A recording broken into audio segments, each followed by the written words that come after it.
दोस्तों, स्वागत है आपका एक बार फिर से आपके अपने YouTube channel rise with Ravi पे। और अब मैं आपके साथ जुड़ गया हूं सेशन में, जिसमें हम लोग सॉल्व करेंगे यूपी पुलिस एग्जामिनेशन के लिए मैथ सेक्शन, जिसमें हम लोग प्रैक्टिस कर रहे हैं। तो आज है इसका प्रैक्टिस सेट नंबर 1। कल हमने एलसीएम एचसीएफ के बारे में कुछ कंसेप्ट सीखे थे, लेकिन अब आज से जो हम सीरीज स्टार्ट करेंगे वो हम लोग प्रैक्टिस करेंगे, जिससे बहुत सारे टॉपिक के यानी चैप्टर के क्वेश्चन एक ही प्रैक्टिस सेट में कवर कर पाए। सो आइए स्टार्ट करते हैं।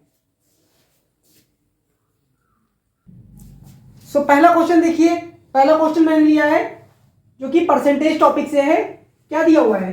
रवि अपनी आय का 40% भोजन पर, 20% कपड़े पर, 10% मनोरंजन पर तथा शेष का 10% परिवहन पर खर्च करता है। ठीक है। यदि उसकी बचत 10,800 रुपए है तो उसकी आय कितनी है? ठीक है, ये हमें बताना है। परसेंटेज का क्वेश्चन है, बहुत ही अच्छा सा क्वेश्चन है। तो देखिए इसको कैसे सॉल्व करते हैं। ठीक है, देखिए परसेंटेज वैल्यूज दे रखी है, वो भी बहुत ही कन्वीनियंट दे रखे हैं। 20%, 10%, 10%। सो हम 100x मानेंगे। ठीक है, 100x मान के हो जाएगा आराम से। क्या 100% मान लेते हैं लेट्स से। सो मान लेते हैं इनकम जो है उसकी, यानी कि आय वो 100 है, 100%। ठीक है, या 100x मान लीजिए, जो भी मान लीजिए 100x है। सो अब वो पहले क्या करेगा? वो पहले वो 40% उसने खर्चा किया ये भोजन पे, 20% कपड़े पे और 10% मनोरंजन पे। सो इसमें से कितना माइनस हो जाएगा? 20। सबसे पहले 40%, 40 प्लस 20 प्लस 10, ये पैसे उसने खर्चा किए हैं। ठीक है, सो कितना हो जाएगा? 100x से 20 प्लस 40 प्लस 20 प्लस 10 70 हो गया। जब 70 सब्ट्रैक्ट कर देंगे 100x से तो कितना बचेगा? 30x।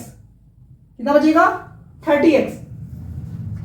अब देखिए, अब इस 30x के आगे क्या बोल रहा है? तथा शेष का जो यानी कि बचा रिमेनिंग का 10% परिवहन पर खर्चा करता है। यानी इस वाले का 10% कितना होगा? इसका 10% अगर आप निकालोगे तो 30 इंटू 10/100 यही होता है। 0 0 कैंसिल तो 3। इसका मतलब 3 इसमें से माइनस कर दीजिए। ये किस पे खर्च हो रहा है? मनोरंजन पर। ये मनोरंजन पे खर्च हो रहे हैं। ठीक है, सो अब रिमेनिंग कितना होगा? 27x। ठीक है, और ये 27x किसके बराबर है? 10,800 के। 10,800। सो हम जानते हैं कि 27 इंटू 4 क्या होता है? 108 होता है। सो ये 400 टाइम हो जाएगा कैंसिल। सो यानी x का मान आ चुका है 400। हमसे क्या पूछा? हमसे पूछा उसकी आय कितनी है, तो उसकी आय हमने क्या मानी थी? 100x। सो 100x बराबर क्या हो जाएगा? 400 इंटू 100, 40,000। सो इनकम कितनी हो गई उसकी? 40,000। तो इस क्वेश्चन का आंसर हो गया 40,000। That means option number A is the right answer. Solution देख लीजिए आप लोग। ठीक है, अब देखते हैं न्यू क्वेश्चन, मतलब नेक्स्ट क्वेश्चन। अब नेक्स्ट क्वेश्चन देखेंगे। देखिए क्या दिया हुआ है। किसी कॉलेज में कार्य करने वाले सभी शिक्षकों का औसत वेतन 8,000 रुपीज है। मतलब कॉलेज में टीचर पढ़ाते होंगे, उनका सभी अगर टीचर को इंक्लूड कर लिया जाए तो उनका औसत वेतन जो है, एवरेज है, वो कितना है? 8,000 रुपए है। ठीक है, इनमें से 7 शिक्षक जो कि सीनियर है, यानी 7 अध्यापक जो है वो वरिष्ठ है। ठीक है, उनका औसत वेतन 12,000 रुपए है। ठीक है, तथा शेष शिक्षकों का औसत वेतन 6,000 रुपए है। कॉलेज की में कार्य करने वाले कुल शिक्षकों की संख्या कितनी है? मतलब कॉलेज में पढ़ाने वाले सभी अध्यापकों की यानी टीचरों की संख्या में बतानी है। ठीक है, तो देखिए कैसे करेंगे। बहुत सारे मेथड हो सकते हैं, लेकिन मैं एक बहुत ही बेस्ट मेथड बताने वाला हूं आपको। हम इसको करेंगे एलिगेशन से। इसमें मैं एलिगेशन से सॉल्व करने के लिए आपको बोलूंगा। ठीक है, देखिए बहुत ही आसान है। कैसे? हम जानते हैं कि औसत वेतन कितना है? 8,000। तो एवरेज तो हमेशा बीच में आता है, हमने लिख लिया। ठीक है, और जो वरिष्ठ टीचर है वो कितने हैं? वरिष्ठ टीचर का वेतन जो है वो दे रखा है 12,000। ठीक है, और जो बचे हुए टीचर है उनका वेतन है 6,000। ठीक है, और हमें ये भी पता वरिष्ठ कितने टीचर हैं? 7। ठीक है, तो हमने मान लिया जो रिमेनिंग टीचर वो कितने एक्स हैं, रिमेनिंग कितने एक्स हैं। सो बस आप कुछ नहीं करना है, इसमें क्या करना है, इस वाले पार्ट से इस वाले को सब्ट्रैक्ट कीजिए। तो 12,000 से 8,000 घटेगा तो क्या आएगा 4,000, और इस 8,000 से ये वाला घटेगा तो क्या आएगा 2,000।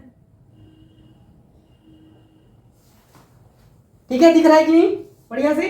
अब देखिए क्या करना, कुछ नहीं करना, 2,000 बन जा, 2,000 2 जा, तो रेशियो क्या आ गया 2:1। ये किसका रेशियो है, ये नंबर ऑफ टीचर का रेशियो है। तो अगर आप देखिए कि 1 के सामने क्या लिखा हुआ है 7, यानी अगर 1 जो है 7 के इक्वल है तो 2 किसके इक्वल हो जाएगा 14 के। यानी जो यक्स हमने माना था, जो रिमेनिंग टीचर थे बचे हुए जो जूनियर थे, उनकी वैल्यू तो आ गई है x बराबर 14। लेकिन हमसे क्या पूछा है, हमसे पूछा कुल कितने अध्यापक हैं, तो दोनों को ऐड कर देंगे, यानी 14 + 7 = 21। तो इस क्वेश्चन का आंसर क्या हो गया 21। ठीक है, option number B right answer है। देख लीजिए सॉल्यूशन।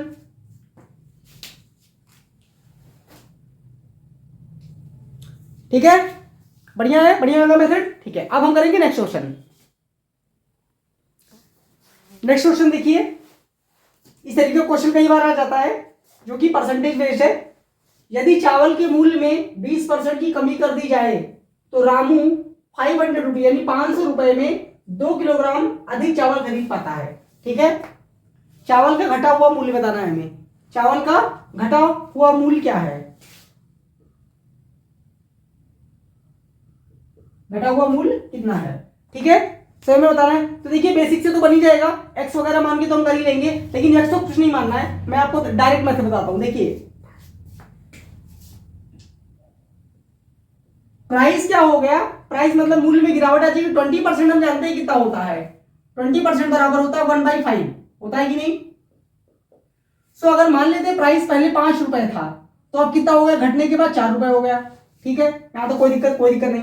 तो जब प्राइस जो है वो डाउन हो जाएगा तो जो कंजम्पशन है, कैपेसिटी है खाने की, मतलब कि उतने ही रेशियो में जो है ज्यादा अमाउंट हम ज्यादा मटेरियल खरीद पाएंगे, चावल ज्यादा खरीद पाएगा। तो मैं कह सकता हूं कि चावल जो होगा वो पहले अगर वो 4 किलो खरीद पाता था तो अब ज्यादा खरीद पाएगा, 5 किलो खरीद पाएगा।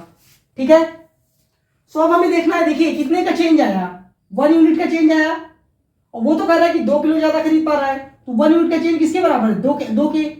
तो उसने क्या कहा, उसने घटा मूल्य, तो हम यानी कि बाद में कितना खरीद पा रहे हैं, तो 5 किसके बराबर हो जाएगा, 10 के बराबर हो जाएगा कि नहीं।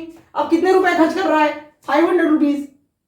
500 रुपीज में अब अगर देखें तो वो 10 किलो ले पा रहा है, तो 1 किलो का प्राइस क्या हो गया 500/10, कैंसिल कर दीजिए, तो आंसर क्या आ गया 50।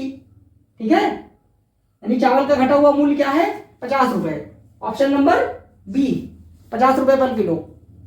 देख लीजिए, समझ में आया, क्लियर है। अब एक और क्वेश्चन करेंगे, अब देखेंगे नेक्स्ट क्वेश्चन रीड करते हैं। देखिए क्या लिखा है, किसी एग्जाम में 120 स्टूडेंट्स द्वारा प्राप्त अंकों का औसत 35 है। बेसिकली मैंने हिंदी इंग्लिश दोनों मिक्स करके लिख दिया है, लेकिन ताकि कोई इशू नहीं होगा, चाहे हिंदी मीडियम का बच्चा हो, मतलब एस्पिरेंट हो, चाहे इंग्लिश मीडियम का हो। ठीक है, कोई इशू नहीं होगा। किसी एग्जाम में 120 स्टूडेंट्स द्वारा प्राप्त अंकों का औसत 35 है, उत्तीर्ण परीक्षार्थियों का औसत 39 है, यानी कि जो परीक्षा में पास हो गए उनका औसत जो है वो 39 है, और फेल होने वालों का औसत अंक 15 है, यानी जो परीक्षा में फेल हो गए उनका औसत अंक कितना है 15 है। ठीक है, तो परीक्षा में पास होने वाले परीक्षार्थियों की संख्या कितनी है, तो हमें ये बताना है कि एग्जाम में कितने लोग पास हुए। ठीक है, हमें पता है कि टोटल लोग कितने थे 120। तो देखिए कैसे सॉल्व करेंगे इसको, हमें पता है कि टोटल कितने थे 120, इसमें कुछ लोग पास होंगे कुछ लोग फेल होंगे, यही तो होगा, और तो कुछ नहीं होगा, कुछ लोग पास होंगे कुछ लोग फेल होंगे। ठीक है, अब उसने क्या कहा, उसने कहा कि जो लोग पास हो गए हैं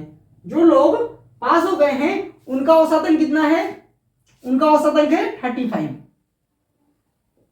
ठीक है, और जो लोग फेल हो गए हैं उनका औसत अंक कितना है,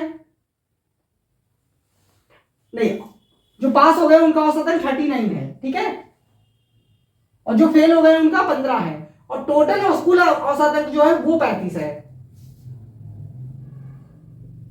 तो बस अब इसको देख के आपको क्या फीलिंग आ रही है, इसको देख के आपको एक ही फीलिंग आनी चाहिए, यहां पे लगेगा एलिगेशन फिर से, ठीक है। तो देखिए एलिगेशन लगाएंगे हम, 39 से 35 को सब्ट्रैक्ट करेंगे तो क्या होगा, यहाँ पे 4 आ जाएगा, और इस 35 से 15 को सब्ट्रैक्ट करेंगे तो क्या आएगा, 20 आएगा। सो अगर मैं देखूं इनका रेशियो क्या आ रहा है, 4 1 जा 4, 4 5 जा 20। सो ये किसका रेशियो आया है, जब हम औसत अंक में एलिगेशन लगाते हैं तो हमें टोटल कुल परीक्षार्थियों का जो है रेशियो मिलता है, यानी कि पास और फेल का रेशियो मिलता है। तो अगर मैं देखूं तो 5 और 1 6 टोटल कितना हो गया, 6, और वो 6 किसके बराबर है, 120 के। तो हमसे क्या पूछा था, हमसे पूछा था जो लोग पास हो गए उनकी संख्या कितनी है, तो उनकी संख्या तो हम जानते हैं 5 है, तो 6 से इसको कैंसिल कर दीजिए, हम जानते हैं 20 बार में कट जाएगा। तो अगर 1 का मतलब 20 तो 5 का मतलब कितना होगा, 100, 5 का मतलब 100, 100 हो गया। सो इसका मतलब परीक्षा में कितने लोग पास हुए, 100 लोग पास हुए, बाकी लोग फेल हो गए, ठीक है। तो आंसर क्या हो गया, ऑप्शन नंबर ए इस क्वेश्चन का राइट आंसर है, ठीक है। एक क्वेश्चन और करेंगे अभी।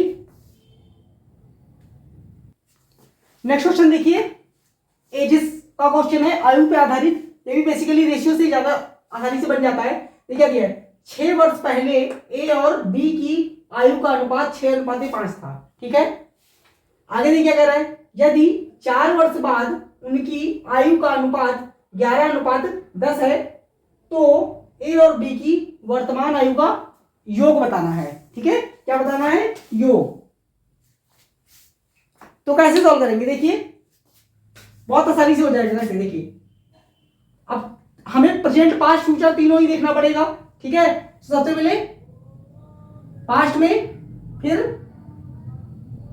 प्रेजेंट में, फिर फ्यूचर में, ठीक है।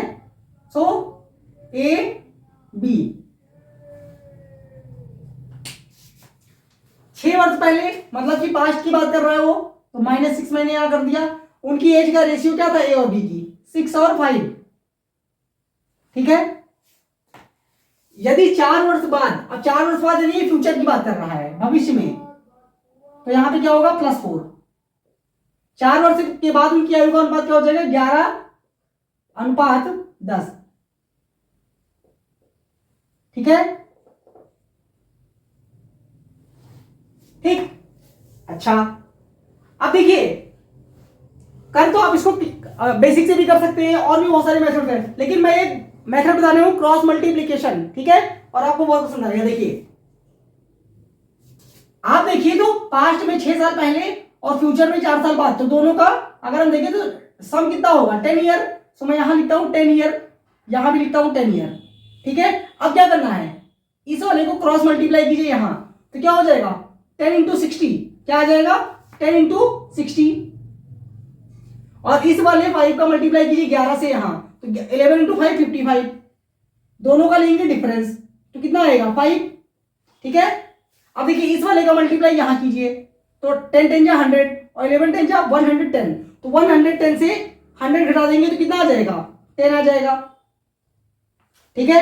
सो बस 5 किसके इक्वल हो गया, 1 के, 5 10 के इक्वल है, तो 5 2 जा 10, यानी 1 के इक्वल क्या आ गया, 2। तो हमसे क्या पूछा था, अब देखिए 1 किसके बराबर आ गया, 2 का। तो हम देखें अगर पास्ट में बी की एज कितनी थी, पास्ट में बी की एज थी, इसको 2 से मल्टीप्लाई कर दीजिए तो हो जाएगा 10, और अगर पास्ट में ए की एज देखें तो ये क्या हो जाएगा, 2 से मल्टीप्लाई होकर के 12।